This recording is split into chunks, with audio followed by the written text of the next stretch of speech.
I lost track of time. I was on work travel last week, so. Okay. Y'all should be able to hear us now. Yes. All right. Kitty, did you get the handout? No, I didn't. When was it sent? Yesterday. Okay. And my last name _ first name, Seaman, SEAMON _ John. Okay. I will look. I'm having internet issues. I almost get on this. And, let me, actually look and see. Did everybody sign up? Okay, you wrote me down, right? Yeah, I got you. Yeah, Okay. I need to write down the folks on. Oh, right down on Zoom. Yeah, go with, yeah, if anybody else. Okay.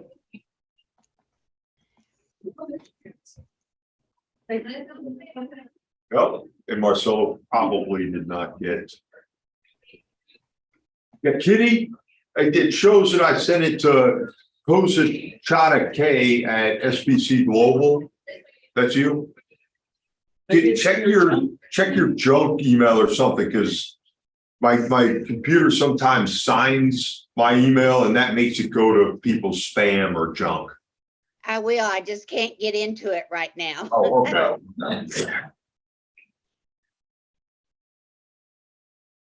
So, Mom.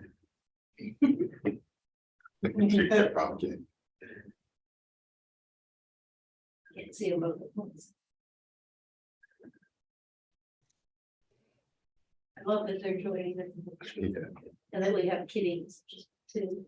That's so neat. Great. Yeah. Let's see, Marcella also did not receive. Okay. You forward that? Yeah. Okay. Yeah. And you know what, I look and see if it is on there.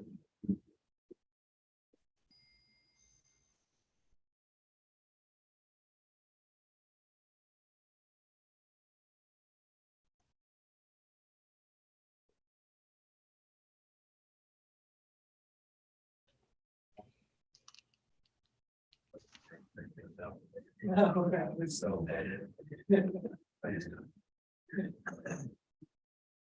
My two, I have to.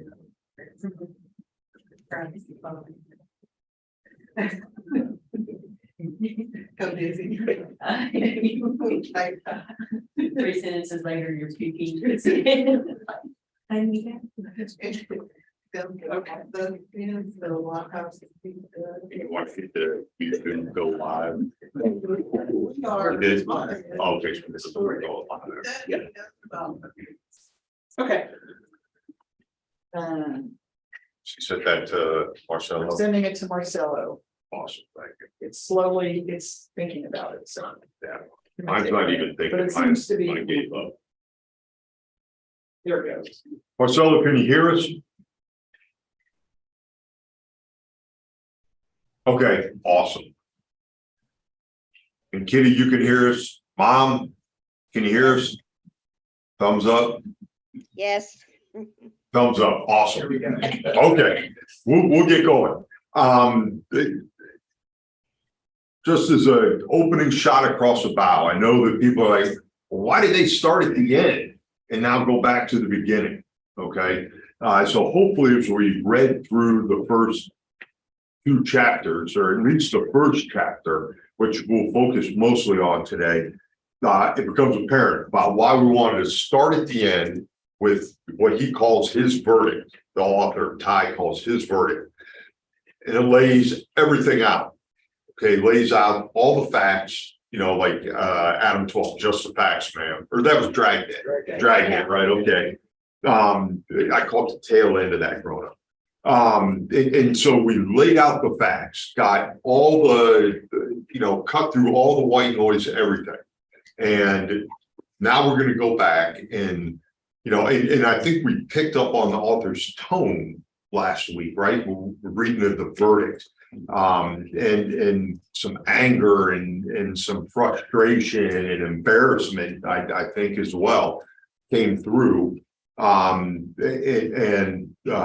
laid it out as only a frustrated career military officer and PhD in history could do. right? And so now we went back to the first chapter, and we want to take a look at the myth today, okay?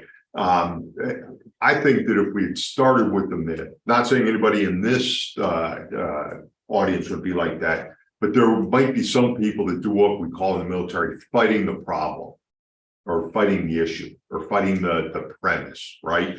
And if we start with the myth, then sometimes it's hard to see through the myth, okay? So we jump to the end, now we're gonna go back to the beginning. The other sort of thing I would like to offer up is that part of the class is identifying how things like racism get institutionalized, okay? And I think this book does a great job of that. But at the same time, and as I'm going back through it, and because I was so somebody last week I think said reading that chapter was like, you know, watching glass or a mirror break, you know, sort of impactful. Now that I'm going back and rereading this for the second time, and in some parts of the third time, I'm finding myself reflecting on, you know, what was I exposed to educationally growing up? What were the books that I was reading, both books I chose to read, textbooks that were put in front of me? What were my parents and teachers saying? Not about racism, but just about everything in general. And now, you know, looking at some of that stuff that you just sort of, because you're elementary or a middle or a high schooler, and that's what you do. You take things, you know, what the preacher says in the pulpit, the teacher says it used to be the front of the room at the desk, and starting to question some of that. And so hopefully today we get into some of that discussion about, you know, what kind, not necessarily like what myth might you have been, but you know, some of the things that you read in history books and things like that that are you know, you might challenge something like that. An admin note, next week on the 2nd there'll be no class, because we normally take Sunday school off around the 4th of July on the weekend that's celebrated. And so that's why we sort of split chapters 1 and 2. And then when we come back on the 9th, we'll do chapters 2 and 3. Okay. And so we'll handle those all together. Going through our handout, and I apologize if you didn't get it, but I think folks are on their phone or whatever. I'd like to do the opening prayer corporately like we did last week, if that's fine with everybody. So we'll go ahead and please join me in our opening prayer. Oh, Almighty God, who mercifully pours out the power of your Spirit on all flesh, grant that those who shaft daily through the burdens and evils of racism may resist its call in our hearts and minds. Protect us, O God, from the wickedness and brutal legacy of racism. Against its strong word and false salvation, and for the sake of our peace in Jesus Christ, remind us that our enemy is not our human siblings, but the power of racism itself, that which is come to steal, kill, and destroy. Amen. And the second part is sort of our joining process for the lesson. Let's see, how about we start, Judy? If you could do the first commitment of presence, then we'll just work our way. I have a book. Oh, you don't have No, but- All right. I can. Be fully present, is that? Yes. Okay. Yep, and just go ahead and read. Just that one? Yep. Okay. Be fully present, set aside the usual distractions of things undone from yesterday, things to do tomorrow, and things impinging on the present through technology.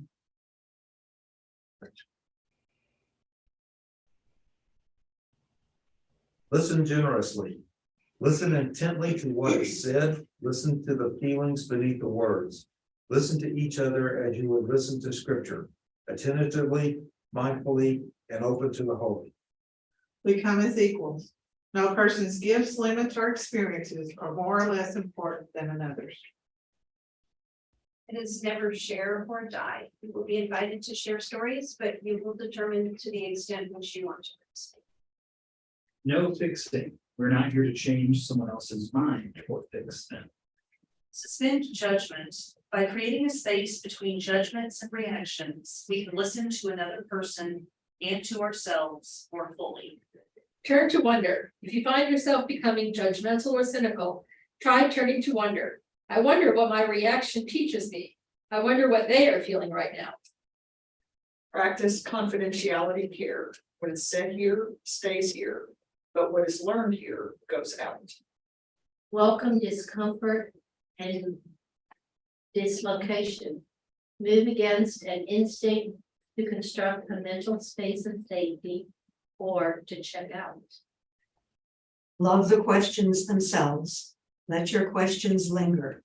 Release the compulsion to answer them or to have them answered. Okay, thank you all very much. And I especially go back to, given how our author writes in his tone, back to listen generously, listen intently to what is said, listen to the feelings beneath the words. Okay,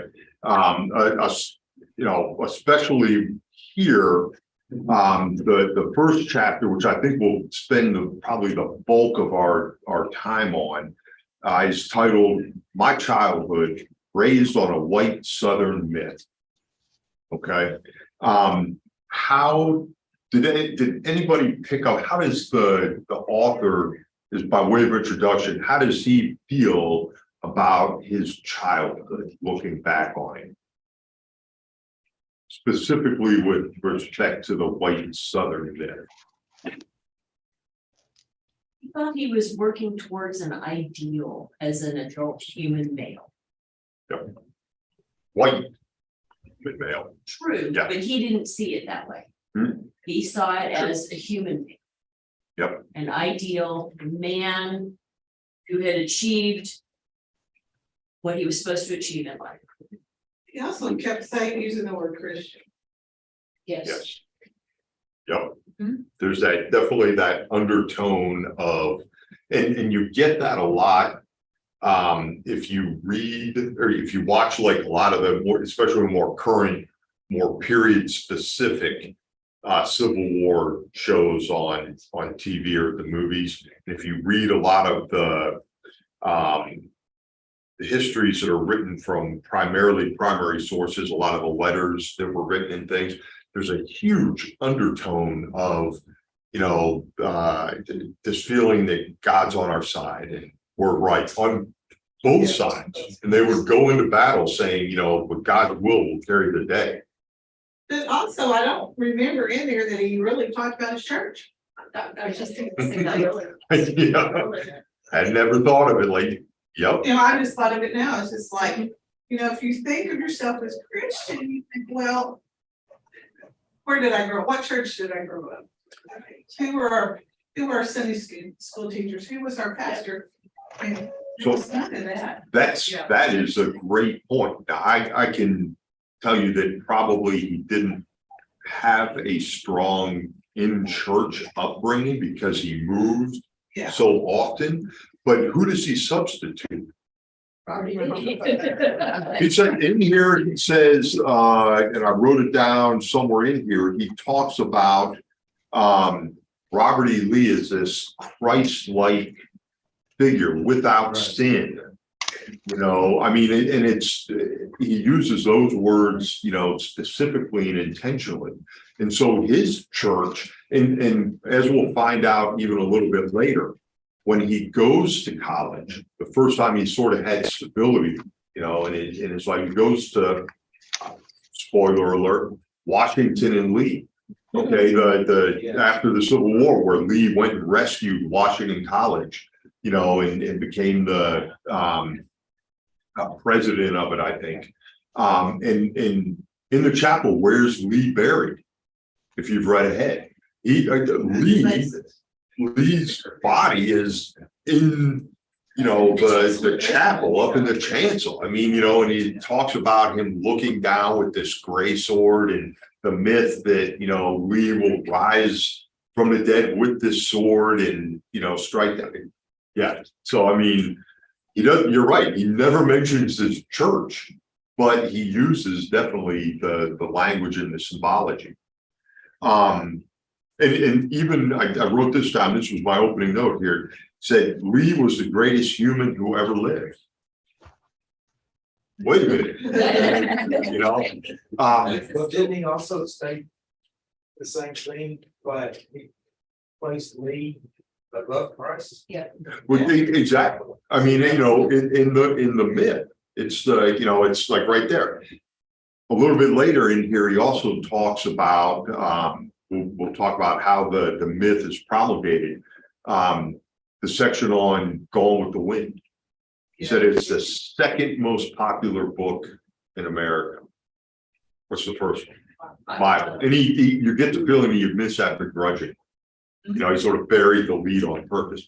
But he says, every part of my life made Lee a deity, and with this belief in the Confederate cause noble.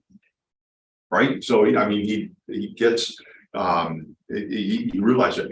So, I was struck by how the first chapter opened up and he talks like a little kid, about how excited he was that his birthday was when? July 3rd. July 3rd, which most people would say, oh, you missed by one.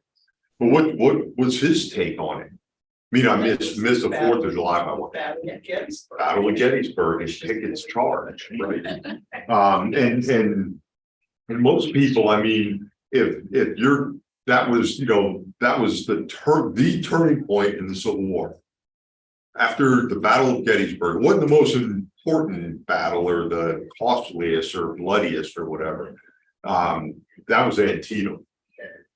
See, my parents are laughing because that was a family joke. We used to drive around and we'd go to Civil War battlefields, and there's the bloodiest day of the battle, and that was actually one of the questions on a final exam I had at West. But he's happy, but that's for most people. I mean, if you're a young German kid and your hero's Rommel, that'd be like celebrating El Alamein. Where Rommel suffered. So in North Africa.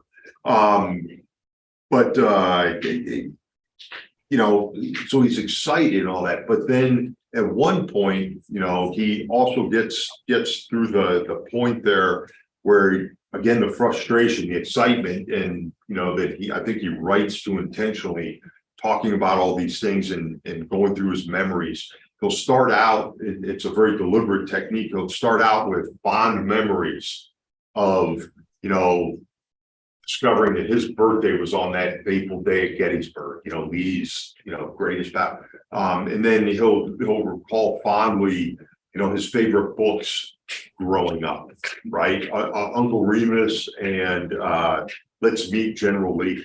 And then now looking back, how horrified, I think he says he was horrified, was one of the phrases he said. And then at another point, he says, that he was pissed. I mean, it's how he ended, I think, maybe the chapter. He goes, and I never had access to what?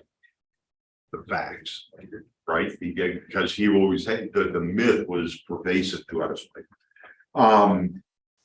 Okay, let's talk about the myth that was pervasive throughout his growing up. He says that almost before the smoke from the Civil War battlefields had dissipated, the South was already, creating this myth of the lost cause or the lost cause myth. What were some of and I think he outlined pretty distinctly 6 different elements to the lost cause myth. Anybody pick up on those? You did? Well, it's okay. Read us on. Southerners went off to battle to protect the Southern way of life. For them, it was a war of freedom. Yep. They wanted, part of the myth was that the slaves were not just enslaved, but they were obedient servants and happy slaves. They were happy where they were at. The Southerners argued the slaves were better enslaved than they were free. What else were they expected to do? The South surrendered because it was might over right. The North just had more might. We were still right. The Confederate soldier was ever true, never doubted what he was doing. Reconstruction was an abject failure. Nobody did what it didn't do what it was supposed to. There was a racist fear of African Americans and carpetbaggers or scalawags. Yep. The white men were there as redeemers to protect white women and children. That was after Reconstruction. And they still believe that African Americans were mentally inferior. Yep. That pretty much is soup to nuts of the lost cause myth. Yeah, but right at the top, that first point, the myth is that the war was fought for a whole bunch of reasons. Pick your reason, except slavery. It was never just about slavery. Right. It's all about something else. I want to read a passage out of here because it's central to the lost cause myth, but I think, you know, the institutionalization of racism. And it says the lost cause became a movement, an ideology, a myth, even a civil religion. And we talked about that would unite first the white South and eventually the nation. Okay. Think about that. You know, started out in the South, but eventually it's through the whole nation around the meaning of the Civil War. The lost cause might have helped unite the country and bring the South back into the nation far more quickly than bloody civil wars in other lands. Okay, so think about that. Starts out as, you know, justification or whatever, why we lost. Appeasement, kind of, let's let it, okay, we'll let the Southerners, they can think that, it's not gonna hurt anything. They can put up a few monuments as long as, they can name some streets, they can do whatever, okay? And we all know how appeasement works. How did appeasement work, right? Didn't work then, didn't work in Munich and okay. But this lie, and here we go. But this lie came at a horrible, deadly, impossible cost to the nation. A cost we are still paying today, right? You know, the lost cause created a flawed memory of the Civil War. And that, I mean, the author gets to that. Almost, that's sort of his, the way he's writing this book. Here's the myth that I grew up, how it affected me. Here's why it was a lie. And here's why I'm pissed once I found out facts. I mean, here's a guy that's saying he never knew about some of this stuff until after he had a PhD in history. Yeah. And he's a military historian. Okay. The lost cause created a flawed memory of the Civil War, a lie that formed the ideological foundation for white supremacy and the Jim Crow laws, which used violent terror and de jure segregation to enforce racial control. I grew up on the evil lies of the lost cause. So think about it. It's not just, if the South, they can do what they want. They can put up some monuments. They can name military forts. They can do whatever. We'll appease them. Just let's get the country back together. Okay. But what did the South turn around and do with it? And some of that is spread as people move and everything throughout the country. Okay. Ideological foundation for white supremacy and Jim Crow laws, violent terror, segregation to enforce racial control. Okay, not just segregation, like we don't want to be with them, but it's not enough, okay, to just be separate. You got to keep them down, right? Why? But why? Not just so you can have the power, but there's that underlying feeling that I wrote it down here. Well, you said it, that African Americans were racially inferior. Couldn't do things like vote, couldn't be trusted, or all of that. So it's so many layers. Okay, What I found interesting reflecting back on, I grew up I was a teenager in the '70s and you think that when all the civil rights stuff in the '60s and '70s is going on, nobody talked about the Civil War as being, I'm just blown away by some of the stuff in this book that I had not, the whole talk about Alexandria. No, in the third chapter or second chapter. Yep. Idea, and I grew up around there. Yep. Yeah. But so the whole civil rights movement did, and I wonder why it didn't. I mean, I'm sure it was intentional not to talk about the Civil War and not to go there. so what example, and I think this is really relevant, it struck me today. What example did he use? He says exactly almost what you said, where he says, in the 70s, we should have been celebrating, and supporting civil rights and all this kind of stuff, but what were we doing instead? And he said, what did Kennedy do when he was president or didn't do? He didn't. There was Did he not did not go, go to Gettysburg for the. he didn't go, right, I think it was at Gettysburg, but he didn't go Yeah.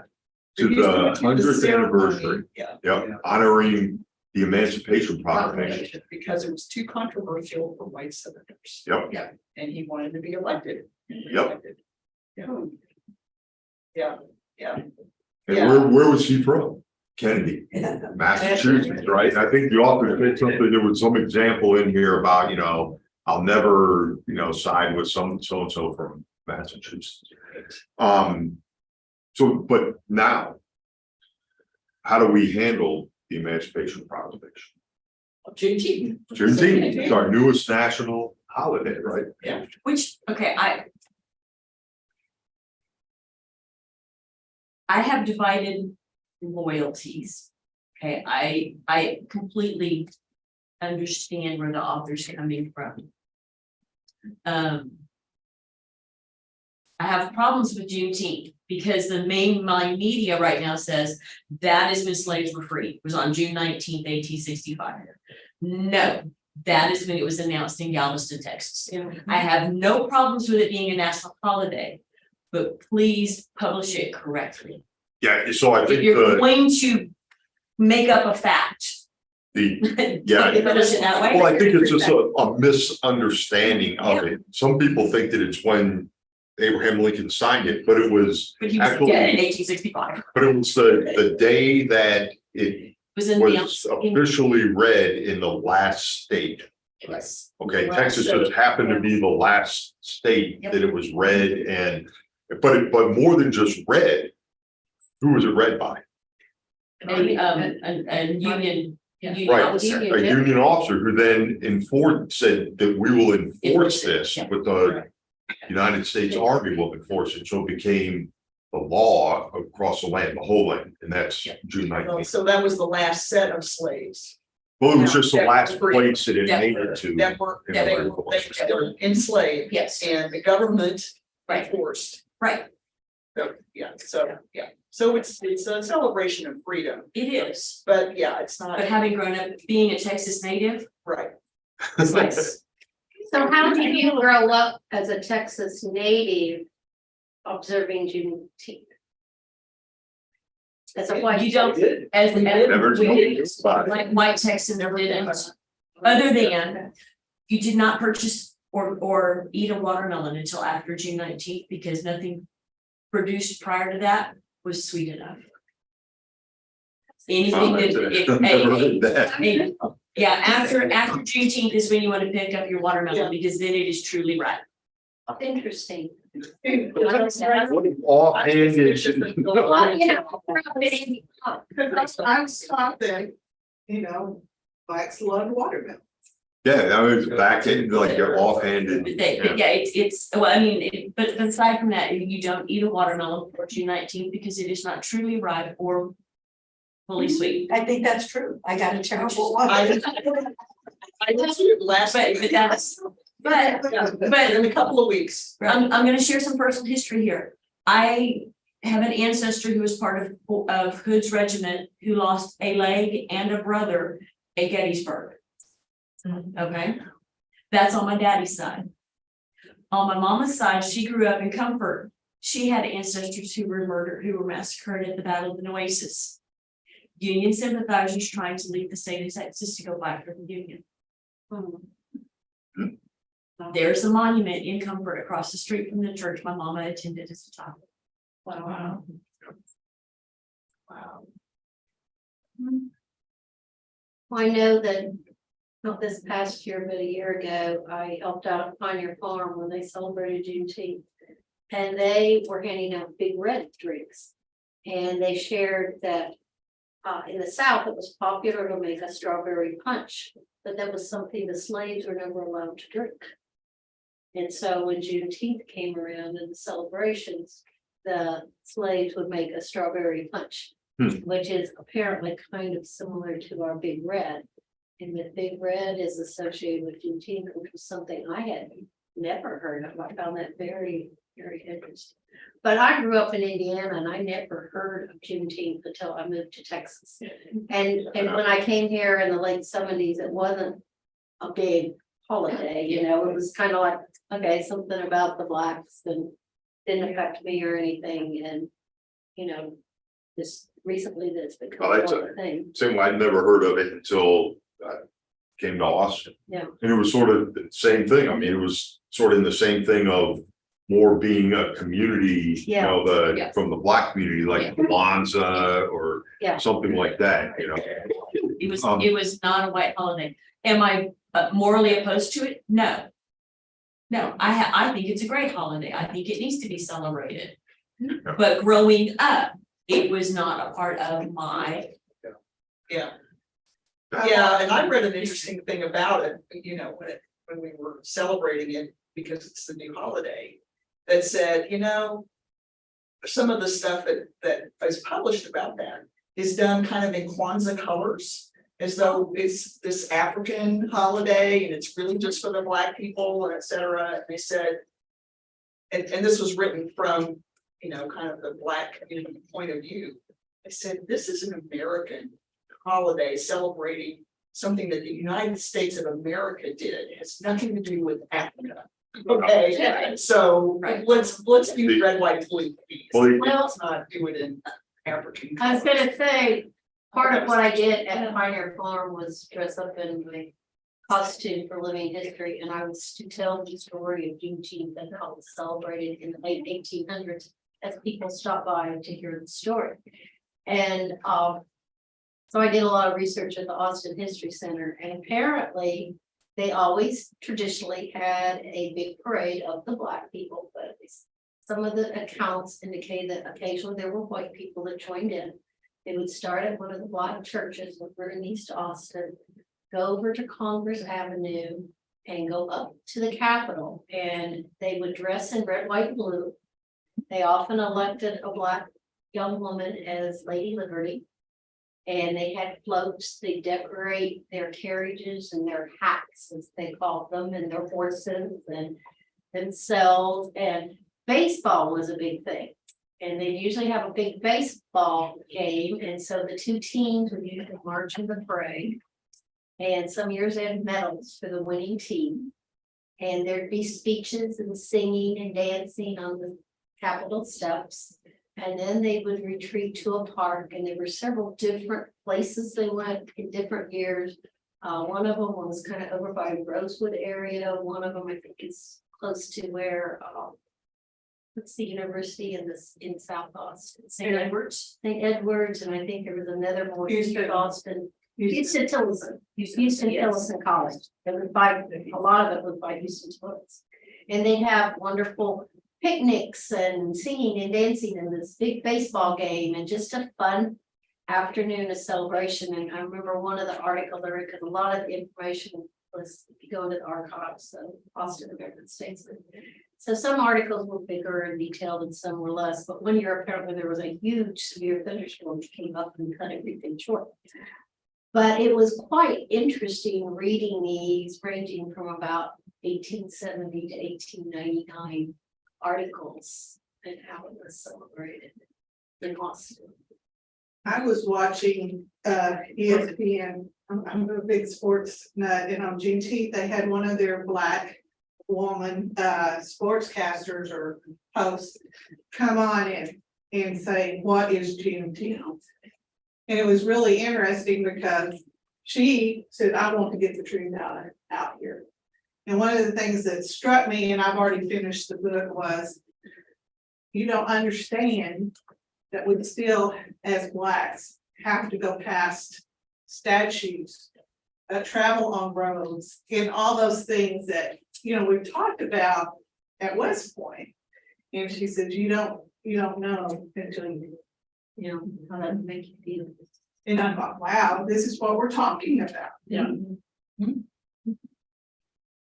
trying to find like the section of the book, where it talks about, because I took a note here, where, the debate about, making Juneteenth, and this isn't in the book, but I remember, because it came up frequently, there was almost no debate about it on the heels of George Floyd and all the protests and everything like that.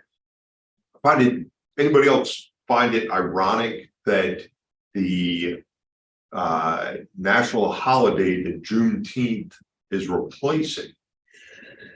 At least in my business, my company said, we got initially a floating holiday, but now it's replaced one of the national holidays. Anybody know which one that is? The state. Bingo. Talk about another, myth, right? And in fact, Scotty was he was struck, I guess, by. I had work last week in Nassau, Bahamas, and took him down there, and he just sort of walked around the city when I was at work. And Hillary and I had gone down there, earlier this year, and walked around and took pictures. And in front of one of their parliament buildings, there was a commemorative statue to Columbus. And so we're like, I took a picture of it, in front of there. And Scotty went around this last week and came back and showed me the pictures that he took, and they had torn the statue down. Oh, really? Columbus. And I think part of it, I don't know exactly why I didn't bring it up with the folks I was working with, but Bahamas is getting ready to commemorate their 50th anniversary of independence. It's 73. And I think they're getting ready to put in a new statue there, and so I don't know if it was like a Saddam kind of or if it was just removed, but it was just a base that said Columbus. But one of the quotes that I pulled out of the book and put in my notes here, and I was looking to see, because I don't know, I put it in quotes, so when I do that on my notes, it's usually because the author's quoting somebody else. And I think he's quoting one of the historians that is coming to the same conclusions that he has, and he says, and see if this rings a bell. Talking about the Southerners and the Northerners and how history's treating them in this lost cause myth, that eventually they came around to this recognition that both sides were equal. Except everyone I knew saw the Confederates as more romantic, the underdogs, the heroes. That language trigger anything? Yeah, sure. Both sides are equal. And the author here refers to, I think it's either finishing the book, the Charlottesville protest, and I don't even know how you characterize, it's not a riot, but the thing in Charlottesville in UVA, there were good people on both sides. Yeah. Okay, so the continuation and not only continuation of the myth, but using dog whistle Yes. language, right? Lots of dollars. Yep. So we identified sort of the elements of the lost cause myth. Okay, I'll take a second and see if there's anybody, Marcelo or Kitty or mom, dad, anything that y'all wanted to add or experiences you wanted to share?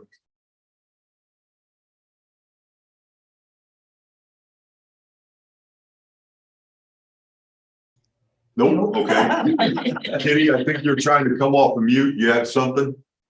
Yes, well, when I finished college in Odessa, Texas, in the health field, I got a job in Virginia, Alexandria in Virginia. And on my first day there, taking a bus, the bus ride, and now this is in the, this was like 1990. The bus was only for white people. When I arrived at the hospital, the blacks had their own entrance from the whites. 1990? 1990 in Louisiana. Oh, Louisiana. Louisiana, Okay. Right, that makes sense, right? It's Louisiana. But still, 1990. And my thought was, I thought we got past all this, you know, in my mind. I just couldn't believe. Wow. Wow, in 1990. Yep. Yeah, that's. That's surprising. horrifying. But I remember, so this is, I went to work, I moved to Texas the first time I moved to Houston in 1983. I never been to Texas before. I took a job, took a transfer down to Houston, worked at a chemical plant on the Ship Channel. And they had these weird ultraviolet lights on the toilets. Like, just like, and it was because of when they integrated the restrooms. Field germs. Yep. Yeah. Yes, they added them when they and that was in 83, and they had not really integrated the restrooms until, you know, maybe it was like unofficial segregation until the 70s. Because I went to work at Houston in 80. Yeah, In a hotel. Anything like that. but that's how they told us the story. That's how they got it. That's why they were installed Wow. when they integrated the restrooms. Wow. So let's take a look, now that we identified the elements of the lost cause myth. Let's go through, and the author talks a lot about how those elements were promulgated and enforced and put forward, supported through different media. Okay. I got a couple of them here. He starts out with the right away, trying to capture initially the terminology and what the I'm looking for the word, it's on the tip of my tongue, but how its characterization of the war itself. Okay. And he lists a bunch of different names for the Civil War that were starting to be used, you know, even during the Civil War. One of them, which I thought was interesting, was even today, without knowing it, you know, we talk about the Confederacy and the Union. That. And he talk about the Union Army. And he goes, no. It was the United States Army, not the Union. It wasn't like when the South left and the United States was, you know, reconfigured and, you know, no, it's, you know, the US Army, which struck me. Yes. But some of the other names, War of the Rebellion, right? And these are all coming from the South pretty much, except for War for Union, War for Southern Independence, Slaveholders Rebellion, War between the states, which he says gives the South an erroneous claim to constitutional legitimacy, right? And then the Civil War, which is sort of where we've ended up. And he says that he's glad, and he uses that. Why? Because it's more representative of what actually happened. True, but he very specifically says that he likes that one, the Civil War, because the Southerners hate it. And so he's a little petty, he's a little, he's a little mad, he's pissed, like he says. Now, in Texas, it was often called the War of Northern Aggression. Yep. That being a bullock. Well, and that's why in some of the Western, what became known as the Western theater, that was very popular. It was less legitimate in the East. Why? Because Lee went on the That's offensive. true. Lee invaded the North to try and, Whereas the in war Texas, early. a lot of it was. When Grant took the war to the South in the Western theater. That's where Grant started, Grant and Sherman. Yeah. Both started and then they ran through a number of, and he says that there was great, generalship on the northern side. But not so much in the Army of the Potomac, right, which was the part of the US Army that was in the Eastern theater. There was a lot of not great generalship, shall we say, There was a lot of turnover. Yeah. because of that, And- yeah. and, was it turnover because they were incompetent, or was it turnover because that's what came from the top and they weren't moving the way the top wanted it to go? Or Part of the generalship, though, I'll tell you, is if you're not doing what your political leaders want you to do as fast as they want you to do it with, efficiency and lot less casualties and things like that. But there was some, hesitancy and, handcuff. wasn't there hesitancy on some of the general's part to attack? Yes. Yeah, because of losses, so, Because the relatives were on the other end. True. You know? Especially in that area of the country, you had a lot of brothers fighting against brothers. Yeah, I mean, the whole thing would, to me, would be very conflicting. a lot of it was also logistics. Okay, especially some of the campaigns that went down through Virginia. And that's why when you remember I was talking about the Quartermaster General Montgomery Meigs, and they actually mentioned him specifically in the book, right? So once that got squared away, then they were able to move. But ironically, and a lot of history is timing, right? When Grant was brought over from the West to head the whole Union Army, US Army, that's about when they got that stuff squared away as well. Flags, symbology, right? The author talked about having the painting in his house growing up of the 4 Confederate flags, right? The 3 flags of the Confederacy, and then the one that we all think of, the battle flag, right? I thought it was very interesting, the author, I think, takes a lot of pride, but he's also still a little bit embarrassed. I mean, he says, hey, I had this painting in my house, this is what I grew up on. But how he talks about the development of flags. So does anybody remember what he said about the first flag, why it was replaced? Why it was designed the way, and then why it was replaced? It looked too much like a US flag. In the battle, right? Troops didn't like it. Gotta be, yeah, Yeah. it seems like they had a real design problem. They, Like, what's the purpose of this flag? How should we make it? Should we make it look like the other guy's flag? well, but why did they? Like the surrendering. I don't know. Why did they, well, the surrendering part never came up with the subsequent one, but they said that they made it to look like the Northern flag, right? The American flag, to give them legitimacy. But it was too hard on the field of battle to rally around, because they literally, you plant a flag and you rally around the flag. Battle, smoke, haze, you're concussed, whatever, too hard. So then they went to what flag? The Stars and bars. white man's flag was what they called it, and it had the stars and bars up in one corner, but it was like, 4/5 of it was white. Okay, and they said, we got rid of that. Why? Because it got too dirty. Well, it got too dirty. Yes. But why did they make it white like that?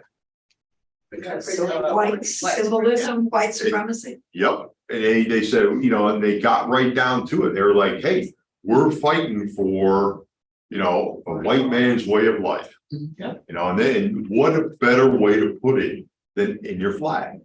You look at all of our symbology, 13 red and white stripes for the original 13 colonies.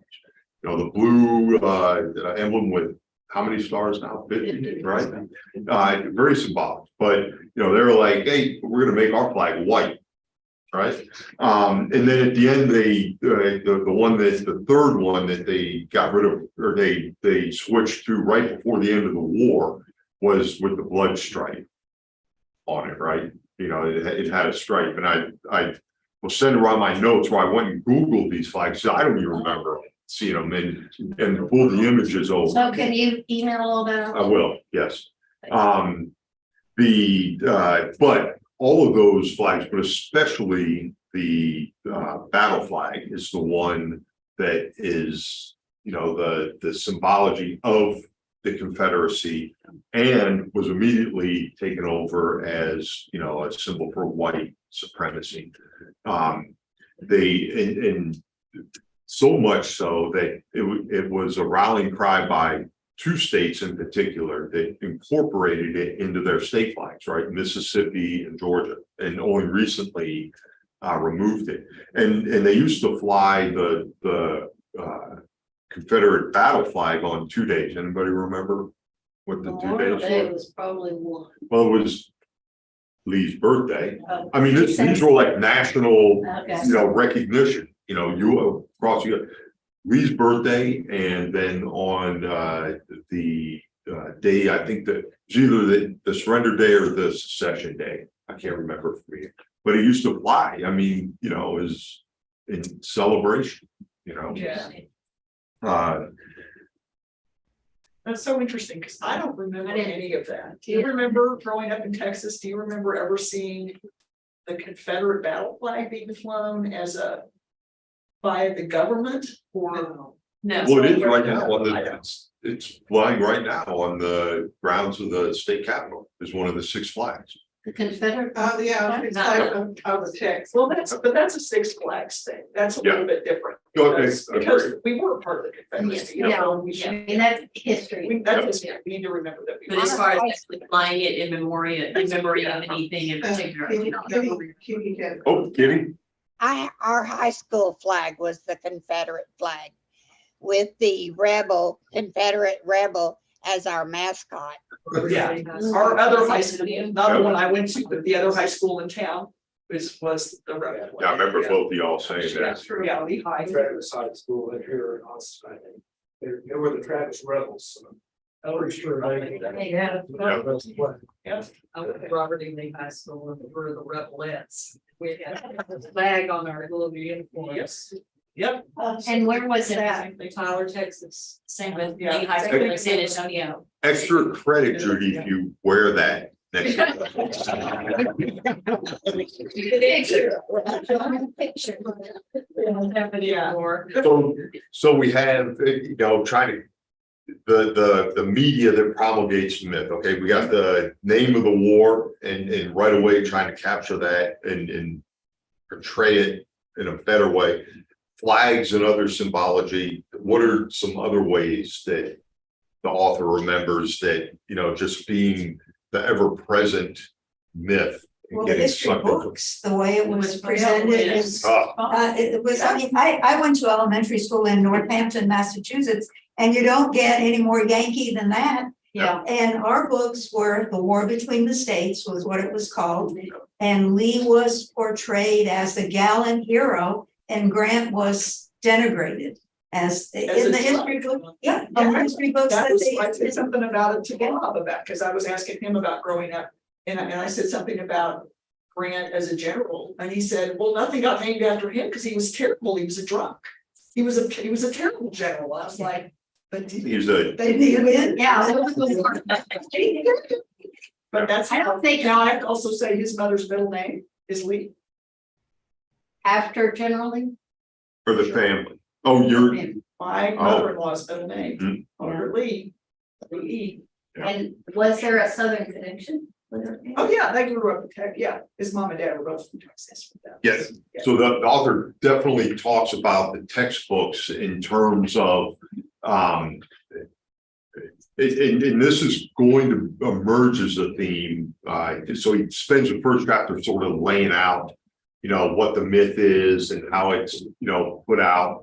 But he gets into the textbooks here in the second chapter, right? But that's going to be a theme throughout the rest of the book about as advancements are made in things like civil rights and going at identifying finally and going after some of these symbols and myths, that there's always an accommodation or either an accommodation or a movement from white supremacists, okay, including in Washington, D.C., where they will try to balance any advancement made in civil rights, okay, with, glorification or something of either the South or Southerners, or, trying to do something to slow or counter the advancements that are made. And so like in Alexandria, they talk about, that they passed a law that all the north-south streets had to be Confederates, named after Confederates, right? And when did that come out? That came out in response to, I can't remember exactly what it was, but I think like the re-sanctification of the cemetery. So there's this thing, and that's what really struck me about at West Point. So at the same time that they are making advancements in desegregation of the military and things like that, what happens at West Point? For those of you that have read ahead, they named an award after Lee, and I think it still exists today, or at least when I was there. Okay, so that was not today; that was 30 years ago. But it's the top mathematics student, I believe, or top engineering graduate gets the General Lee Award, and it's a saber, a Southern battle saber, style after the one he carried. But I have a devil's advocate thing regarding the monuments. Some of the monuments were created by grieving widows or their families in memory of the folks they lost in the war. Yep. Were some of them may have been erected by groups because it was easier to pool their money for one monument than to each family to build their own monument. So my question is, if these are people who are grieving the family members they lost, wouldn't it be revisionist for us to pull down their monument? Let me ask you this. But at the same time, couldn't there be a rewriting of did they have? I agree they didn't probably need to put up a statue of Lee. I agree with that, but are we denigrating their loss by pulling down the monument? I lived in the 20 years and a couple of months that I was in the Army. I lived 6 years in Germany, 4 years in Italy, and a couple other years in Europe and other places. I didn't see one statue to Hitler. I didn't see one statue to Mussolini. I didn't see one statue to Rommel, who was a great general, and he was also a World War I hero. Okay. I didn't see any national cemeteries dedicated to German soldiers. Just as I was living in Brussels, after it was the 50th or the 60th anniversary of the end of World War II. I can't remember which one. I should, because it's a 10-year period. But they were just starting to now have cemeteries on battlefields that didn't honor, but paid memory to German soldiers. Okay, you go all throughout, on Normandy and in Belgium and the Netherlands, Margrat, the biggest, all of these hallowed grounds for primarily Americans, but all other nationalities as well, that were on the winning side. Nothing for anybody that was on the other side. Okay, and in fact, it was only when I was there in 2004, I want to say, that we had for the first time a German general that headed the military committee at NATO, 4-star German general. You know, and they made no ceremony about it at all. It's different. Well, when I was in Berlin, where Hitler's bunker was, is now a dog park and the dogs poop on it. It's true. No, but I mean, so But I it's, mean, it's I mean, the same. because, I mean, early on, I wrote the side that wins a war writes the history of the war. Yes, Except in It's very this, true. It's Except in this Yeah. case, the losing side never has the energy or the wherewithal to write history, and this is one of the few exceptions, or maybe the only exception. Yep. But there's a part of me when I'm watching people pulling down monuments that wonders. We're judging these people based on a 5-year period of their life. Do you want your entire lexicon about you So- judged on that 5 years? but are we really? Now, granted, there were probably, like in every army everywhere, people that joined because of adventurism or whatever. But it's not just a 5-year period of their life. It's their entire life. The people that fought in this Confederacy fought to promulgate Right. slavery. Well, but then They were traitors to their country. They fought in the Did they- rebellion. did they have a choice? Because I pulled up my German ancestors from comfort. So yesterday we talked, or yesterday, we talked about, did we have a choice? Lee had a choice, yes. Well, but how was Lee different from other people in the South? Plain devil's Well, advocate. Granted, there were probably some, there was like, anybody see the latest version of All Quiet on the Western Front? No? There's a great, right? The first part of the movie is all about what? These kids joining up because they loved their country, they believed in the cause, they had no idea of why the hell the war started. Okay, they were university students. They got caught up in the whole, patriotism and things like that. But the cause was wrong, and there are prices that you pay for being on the wrong side of conflict like that. Yeah. And very rarely in history does the wrong side win. But at the time, I don't think the people who are joining the losing side realize that their cause is wrong. I mean, you want to join the army if you didn't believe in your cause, Diane, what was the cause? their way of life. Slavery. Their But way then, of life. but they Their looked way at of it life as their was way of life. true, but just because I might look at something as my way of life doesn't make it right. No, but if you think about it, there's a lot of things even today in our US culture that I think we take for granted. Because we live in the United States, we've grown up with it. If you were in a different culture or a different country, people might look at it differently than we do.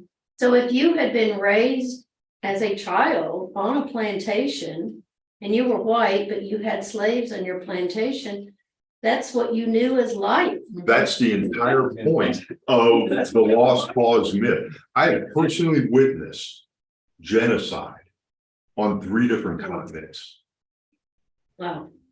okay? Africa and Rwanda, Yeah. Bosnia, okay, in Europe, and Armenia in Asia, okay? And all you got to do is go to the KGB headquarters in Lithuania, in Vilnius, downtown Vilnius, or the last one in Riga, Latvia, or somewhere, and see where in the bottom of what an ordinary building in downtown in a capital city, European capital city, and see the holding cells in the execution chambers, okay? To know that, yeah, we probably did a couple of bad things ourselves during the war, dropping the bomb, okay, things like that. Yeah, but we were right. Yeah. Okay, we're on the right side. And that, and I'm quite sure that there are people though that feel that same way in the South. Yeah. But just because that's the way you were brought up, and you might not have had any choice in the matter, like the author. Yeah, I Okay. feel like if I had lived in that time in the 1800s and that was the situation I was brought up in, I don't know that I would have questioned slavery. It was just life. That That was the right way to, yeah, it was the right way. You know, to it's go. like we have our cell phones today, our technology. Well, but see, that's how it becomes institutionalized, and there's aspects, I mean, that's the whole broader point of this course. Oh, yeah, I Is think it's important. I'm just saying, I can see how people maybe wouldn't have thought another way. Of course, but Yeah. they, some of them are victims too, dare I say. Yeah. And not all of them were able to get a PhD in history and then deconstruct their life. But that's why you write books like this, and that's why you read books like this, and that's why we discuss. I mean, I think that's fantastic. Well, in the broader purpose of this class is racism is still institutionalized in our society today. That's the problem. And so we're sitting here looking at, we can leave out of this church and go, 5 miles in any direction and hit varying levels of HEB. Yeah. Okay, but there are food deserts down south and east in Austin where you go 5 miles and you have nothing but like a little quick stop Yeah. or something to buy your food, right? And who primarily lives in those parts? The poor people. Poor people. And who are primarily the poor people? The black people. And Hispanics, right? So that is a present day institutionalization of racism. Okay. Forward, I just saw something, an article in, I don't remember where it was now, probably in PR or maybe, or I don't know. Anyway, but it was specifically about in Austin, they had a picture of the paragraphs passed by the city council of the city of Austin in the early 1900s about how are we going to solve the problem of racial segregation. Oh, really? We can't it's not legal for us to really segregate things, but we can't afford to build a separate white and black high school and all these, there's black people all over the place. And we'd have to build 2 separate swimming pools, one for the white people and one for the schools for the black people and the white people, parks for the black people. We can't afford to do that. Instead, let's figure out a way to make it so all the black people have to move out of all those other neighborhoods that are scattered around the city.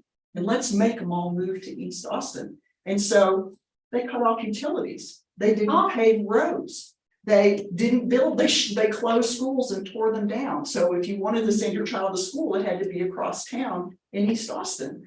Oh, we'll build them a park in East Austin.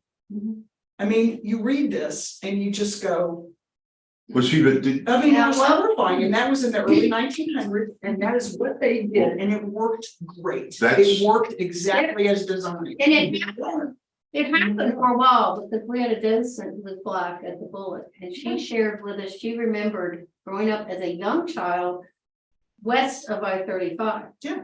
And there was some year in there, and I don't remember what year it was, that her family was forced to move east of I-35 along with all of the black people. Yeah. No blacks were allowed to live west of I-35. No, Well, it's still in the deed restrictions of now all over Austin. Yeah. You pull up the deed Yeah, restrictions. so they were able to then go in and tear down because now they were blighted neighborhoods. So they were able to go in and tear them down and then have developers come in and build new neighborhoods with more expensive houses with deed restrictions that said you can sell a house to this neighborhood if you want that. And we're still doing it today because where is the rail connect supposed to go? Through all of the black neighborhood houses out to the airport. And then the plan is gonna be condemned, all of the black houses east of I-35 out to the airport. Yeah. But I live in Cedar Park and I can't vote against it. Yeah. Anyway, so it's just. Wow. so, but that's a great point. I mean, that's a great discussion is, just like the author, I mean, I don't think he would ever come out and say it, but I think part of the reason that he's so pissed is that, he had no say in how he was raised, right? That was just his life. And I think he projects that out to not only just other Southern kids that grew up like that, but the whole country. Yeah. And the whole thing about the textbooks is he says that part of it, I think he said this is what he was pissed about. He never received an honest accounting of slavery. Not this isn't even about the Confederacy or blah, blah, blah, anything like that. Never an honest accounting of slavery itself. So people, whether you're a Northern or something, I remember, on family trips going through the South and stuff, and we'd stop in, a plantation or whatever, these Southern, I don't know if they're ever called plantations, but like these big things. And then there were always the slave quarters. Yeah. Out in the back, right? You The little huts. Homes and, Yep. Before you did tour those, that wasn't like you go to visit Thomas Jefferson's home. And it was like, and down there were the slave quarters. Yep. Yeah. So That wasn't part of the tour. Yeah. Mount part of his story. So all of these things, the movies, Gone with the Wind and Disney's Uncle Remus stories, the textbooks, obviously, the books written for both little kids and Meet Robert E. Lee. Okay, and the textbook says that that the topics and the way it was written and the illustrations were chosen to appeal to young readers, okay, who were curious about them. And then Gone with the Wind, second most favorite book. And he was talking about how the movie, played for 4 years in some, but he never got an honest accounting. And I think he, as a PhD in history, is able to go back and do it. And in this passage, I think he lays, for him, laid the whole myth of the lost cause to bed about what the Civil War was really about. And it's, I'll read it. It's a excerpt from what is now known as the Cornerstone speech given by the guy that was the vice presidency of the Confederacy it's like a rallying cry at the beginning of secession. It says, "The Confederacy's foundations are laid, its cornerstone rests upon the great truth that the Negro is not equal to the white man, that slavery, subordination to the superior race, is his natural and normal condition." Okay. This, our new government, Confederacy, is the first in the history of the world based upon this great physical, philosophical, and moral truth. Any date, any disagreement about what the Civil War was all about, right? So I'm mindful of our time. And like I said, I figured we'd spend most of this class on the first chapter. When we come back in 2 weeks, the chapter 2 and 3, when you read those, and I know most of us probably read, about Alexandria, okay, where he just picks that because that's his hometown. But I think you can do that anywhere. I wouldn't know how to do it to the degree that he did it as a PhD in history, but I grew up in Springfield, Illinois, land of Lincoln, and I'm sure there's a couple of myths there that are probably not very, factual. But even the 2 stories, my hometown, a hidden history of slavery, and then chapter 3, which he says, my adopted hometowns, where he moved throughout the South as his father was the dean or president of these private boarding schools, which he says grew up to avoid segregation and things like that. A hidden history of slavery. And it's been, so I read this a couple of years ago, and this is a reread for me. Private boarding schools, I thought some of them sprung up as reaction to integration. Yes. Yes. Yeah. I might have missed what segregation. Yes. Yeah. To preserve segregation. Yes, exactly. So next time we'll focus on those next two chapters and think about, and I'm gonna do it as well. You know, no matter where you grew up, there's probably those hidden aspects of institutional racism, you know, that exist. So think about those. Any questions? Kitty, anything? Mom, Dad, Marcelo on the line? Somebody put something up There's on the stuff in chat the some chat. time ago, but. Oh, But I didn't, it's too smaller print for me to read from here. Marcella posted. Marcelo says remembrance of personal and private loss doesn't need to be in a public place. and that That's actually, true. that actually was. Thanks, Marcella. Yeah, thank you, Marcelo, because that was a huge aspect, part of the debate about Germany, in the, not even specifically the soldiers and stuff, but there was a period in the 70s where these German movie directors were coming and saying, you know, okay, I'm not of that generation. I'm not responsible for the sins of my fathers, right? And which was very controversial at the time, you know, so, and we see that argument here today with respect to, Critical race theory. well, critical race theory, but more towards reparations. Yeah. Yes, Now, why, I mean, right. why should I pay for the past, Yeah. right? Marcelo also says, going back to watermelon was one of the first crops blacks sowed and harvested for themselves. Yep. So eating watermelon post Juneteenth is a celebration of being able to enjoy the fruits of their own labor. Interesting. It's interesting. Give it away. Let's see what else. Or, you know, Yeah. that's when it's sweeter, you know, for the white people. Just don't think, yeah. Okay. July. John? Oh, Yes. John, I never dreamed when I sent you this book that it would become the basis for a church school class. Okay. There you go. Thank you. Thanks, good job. Thank you, Marcella, for the insightful comments too. Those are very helpful. Yep. Yes. John, I also wanted to just comment on that quote you had where the underlying thing was the Negro was not equal to the white man. Isn't that what is exactly happening in immigration today? Yeah. Yeah. Yes, it sure is. These are all Black or brown people that are real objectionable to the white man, Yeah. Well, not and, equal. No, Yeah. I don't think it's just that. I think it's any other race that's not white. any other race, how about sexism? Oh, absolutely. When I was at West Point from 1985 to 1989, women had only been there for 5 years.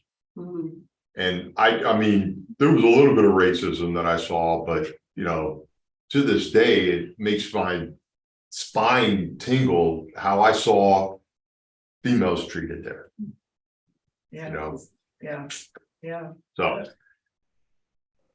I bet. all right.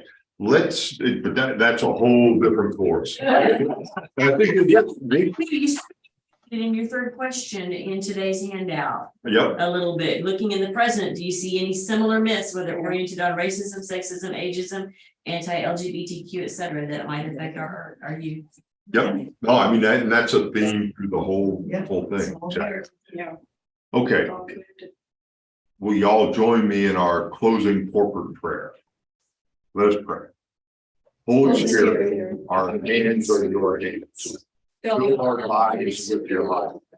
Remind us that the measuring stick of any theology is our inheritance to the Lord, your special deal. Remind us that sexism, racism, homophobia, and prejudice itself are all forms of inflicting poverty on your people. May we more fully believe Jesus' promise that the poor will inherit the earth. And may we comfort those who are economically afflicted, even as you afflict the conscience of all who live in economic comfort. Amen. thank you all. Good discussion. I mean, that's hard stuff. I mean, you start talking about memorialization and stuff like that. Yeah. I've been reading a book. It's by one of my favorite historians. She writes a blog on Facebook, Heather Clark Winterton. And it was called How the South Won Texas War. Oh.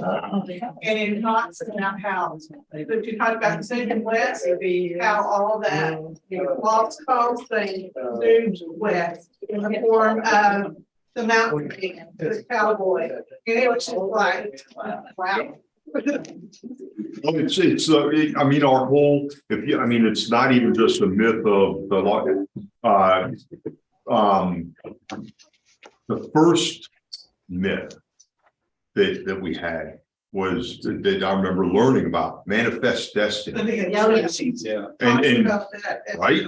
I mean, you know, and coupled with the Monroe Doctrine.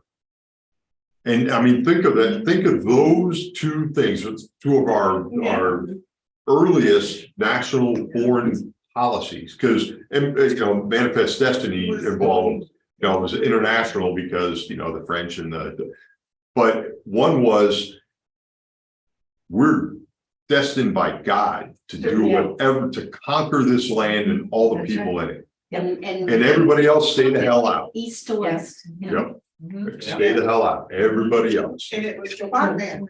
Oh, yeah. I used to do a thing in my fifth grade, they said, put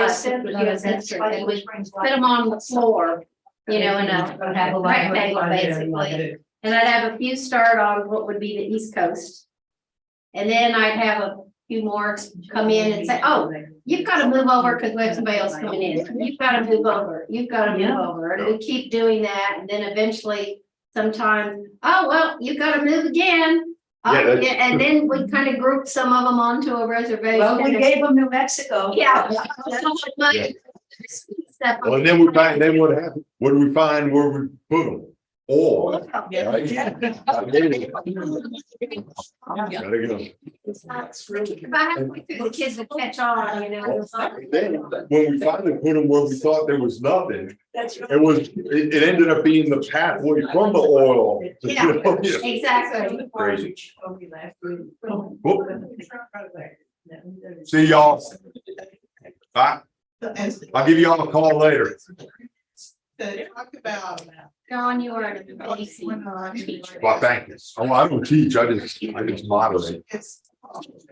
Well, when he comes back, then we'll go back to the team. There's 1 week where I'll do it virtually, I'll join virtually, and then 1 week where I just won't be able to. So. Well, I am just so impressed with your Well, thank you. actual physical teaching of this. Thank you. You have an amazing grasp, history and knowledge and a way to teach us. Isn't that excellent? Thank you. I love it. Thank you so much. I will. I'm heading down there now. Yep, I'm headed down.